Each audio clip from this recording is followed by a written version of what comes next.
अति का भला न बोलना, अति का भला न चुप, अति का भला न बारिश और अति का भला न धूप। नमस्कार, मेरा नाम रवि प्रकाश तिवारी है और ये हमारा आपका प्यारा सा चैनल है आरवी डिस्कशन। और आज हम चाणक्य नीति के 5वें नंबर भाग को डिस्कस करने वाले हैं। हमने पिछले 4 भागों को डिस्कस कर चुके हैं। चाणक्य नीति के बारे में आप सभी लोग जानते होंगे। चाणक्य नीति एक ऐसा नीति है जो मानव को एक मार्गदर्शक की तरह सहायता करता है। तो चलिए शुरू करते हैं। सबसे पहले चाणक्य जी कहते हैं कि अत्यधिक सुंदरता के वजह से सीता जी का हरण हुआ, सीता हरण। अत्यधिक घमंड के वजह से रावण का अंत हुआ। अत्यधिक दान देने की वजह से राजा बाली को बंधन में बंधना पड़ा।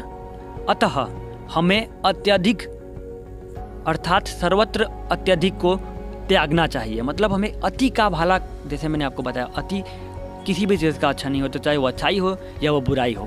तो चाणक्य जी इसी बात को कह रहे हैं। चाणक्य जी अगले नीति में कहते हैं कि इस दुनिया में ज़्यादा सीधे भी मत बनो।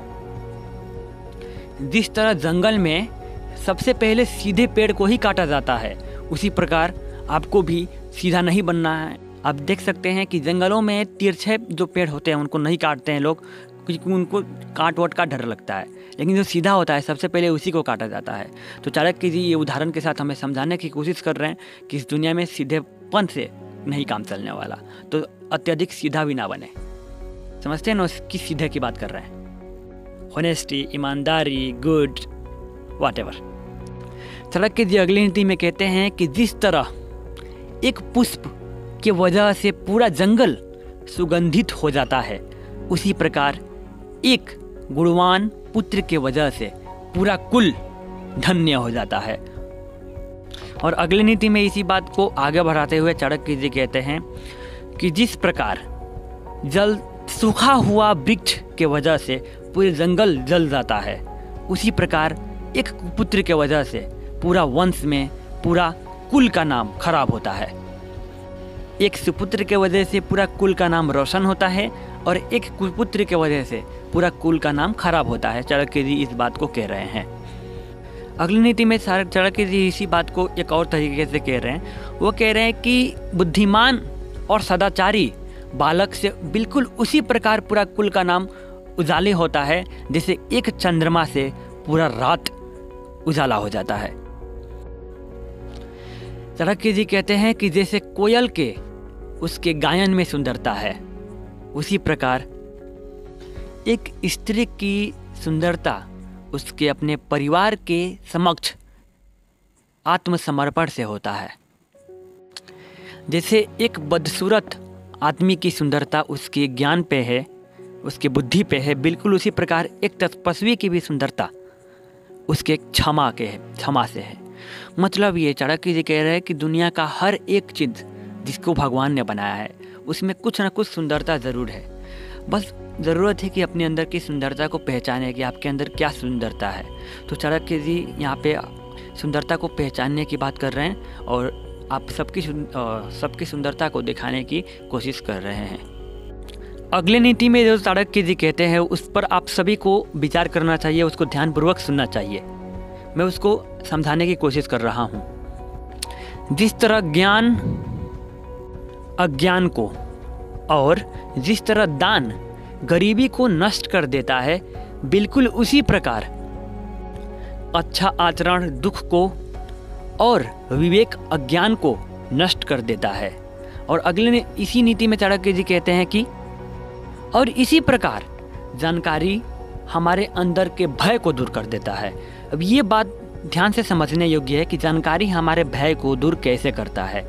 देखिए, हम उदाहरण से समझते हैं। जैसे ऋषि मुनि काफ़ी शांत रहने वाले हैं और काफ़ी ज्ञानी भी हैं, तो आप देखते होंगे कि उन्हें ज़्यादा दुख महसूस नहीं होता है। देखिए, इंसान है तो दुख सुख होगा, बट कहीं ना कहीं उनके जो दुख का महसूस करने का जो क्षमता है, जो कैपेसिटी है, वो बहुत ज़्यादा है।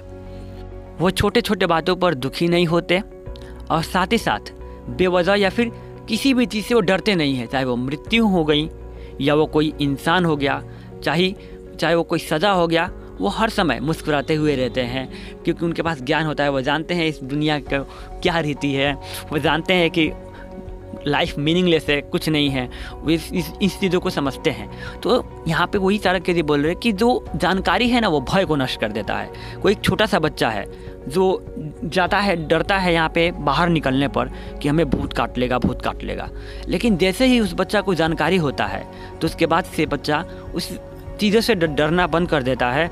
अर्थात जानकारी ने उस बच्चे के भय को डिस्ट्रॉय कर दिया, विनाश कर दिया। सो चाणक्य जी अपने इस नीति में इसी बात को एक्सप्लेन करने की कोशिश कर रहे हैं। अगले नीति को भी ध्यान से देखिए। अगले नीति में चाणक्य जी कहते हैं कि हाथी से 1000 गज की दूरी बनाए, घोड़े से 100 गज की और सिंह वाले जानवर से 10 गज की दूरी बनाए, लेकिन जहाँ दुष्ट रहते हैं उनसे अनंत इतना दूरी बना ले कि यदि वो इंसान प्रकाश के चाल से भी, प्रकाश के वेग से भी आपको पकड़ने की कोशिश करे तो आप उसके हाथ ना आए। यहाँ पे ध्यान से समझिए, यहाँ पे चाणक्य जी इंसानों से, दुष्ट इंसानों से दूरी बनाने के लिए कहते हैं। इसका तात्पर्य शारीरिक रूप से दूरी बनाना नहीं है, बल्कि मन के रूप से दूरी बनाना है। अगर कोई दुष्ट है जो आपके घर के बगल में ही रहता है और कोई है जो आपके साथ ही रहता है, आपके रूम में ही रहता है, तो आप उससे दूरी बना नहीं सकते। लेकिन वो दूरी बनाने के बाद शारीरिक रूप से नहीं बल्कि मन के रूप से कर रहे हैं। और इसके लिए मैंने वीडियो नंबर 3 में #03 चाणक्य नीति में मैंने काफ़ी अच्छे से समझाया है चाणक्य जी की इस नीति को। तो चाणक्य जी का नीति यही जारी रहेगी। हम लगातार वीडियो बनाते रहेंगे और हम आपसे जुड़ते रहेंगे, आपसे बात करते रहेंगे। इसी विचार के साथ मैं रवि प्रकाश आप सभी से विदा लेता हूँ। फिर अगले वीडियो में डिस्कस करेंगे किसी अलग पॉइंट में। तब तक के लिए आप देखते रहे आरवी डिस्कशन। वीडियो को पूरा देखने के लिए और हमारे और आपके प्यारे से चैनल सब्सक्राइब करने के लिए बहुत बहुत